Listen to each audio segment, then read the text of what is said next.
instituting reciprocal tariffs on countries throughout the world. Announcing an additional tariff on China. China, 67%. The tariff on China will now go up to 125%. Hello everyone, मैं हूं Asit and you are watching Astik Prince. Let's get started. Donald Trump जो America के 47 president बनने के बाद दुनिया के हर देश के ऊपर किसी ना किसी तरीके से एक टैक्स इंपोज करने के प्लान में हमेशा रहे हैं। जैसे कि वो जस्ट प्रेसिडेंट बनने के बाद चाइना, मेक्सिको और कनाडा जैसे देश के ऊपर फेंटेनिल नाम का एक ड्रग का आरोप लगा के उनके ऊपर 25% का टैक्स इंपोज कर दिए थे, जिसके बाद 25% का फेंटेनिल टैक्स जो वो चाइना के ऊपर लगाए थे उसको वो रहने देते हैं, पर कनाडा और मेक्सिको के ऊपर जो वो फेंटेनिल टैक्स लगाए थे उसको वो अल्टीमेटली हटा देते हैं। पर अप्रैल 2 के दिन उनके वोटर्स को दिखाने के लिए और पूरे दुनिया भर के देशों को डराने के लिए वो दुनिया के लगभग हर देश के ऊपर 10% का एक बेस टैरिफ और लगभग हर देश के ऊपर एक रेसिप्रोकल टैरिफ इंपोज कर देते हैं। In a few moments, I will sign a historic executive order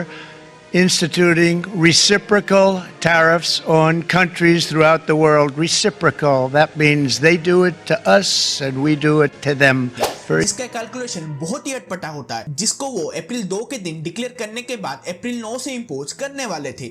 पर एक चीज जो हम ट्रम्प के बारे में अच्छे से जानते हैं, वो अपने हर डिसीजन से किसी ना किसी तरीके से मुकर जाते हैं। जैसे कि अभी हुआ, दुनिया के वो तमाम देश जिनके ऊपर ट्रम्प के द्वारा रेसिप्रोकल टैरिफ इंपोज कर दिया गया था उसको फिलहाल के लिए 90 डेज के लिए स्टॉप कर दिया गया है। पर उसमें एक एक्सेप्शन उनके द्वारा ये रखा गया है कि China Announcing an additional tariff on China. The tariff on China will now go up to 125% because China imprudently decided to retaliate against the United States. And as I said at the podium yesterday, when you punch at the United States of America, President Trump is going to punch back harder. जिसके ऊपर reciprocal tariff के दौरान जो 34% tariff लगाया गया था, उसके बाद चाइना के ऊपर टैरिफ लगभग 104% हो गया था। पर उसके ऊपर फिर से चाइना के रिटेलिएटरी एक्शन के वजह से उसके ऊपर ट्रम्प के द्वारा फिर से 21% टैरिफ लगा के उस टैरिफ को लगभग 125% का टैरिफ कर दिया गया है। क्योंकि ट्रम्प का यह मानना है कि चाइना ही वही देश है जो कि उनके द्वारा रेसिप्रोकल टैरिफ इंपोज करने के बाद उनसे नेगोशिएशन ना करके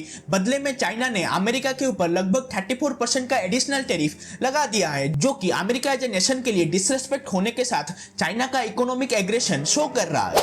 In that same vein, we have had more than 75 countries from around the world reach out to President Trump and his team here at the White House to negotiate better trade deals for the American worker. We have been overwhelmed with the amount of requests from countries around the world. I'll let the Secretary speak to that. We will continue with the tailor-made negotiations that I spoke about yesterday.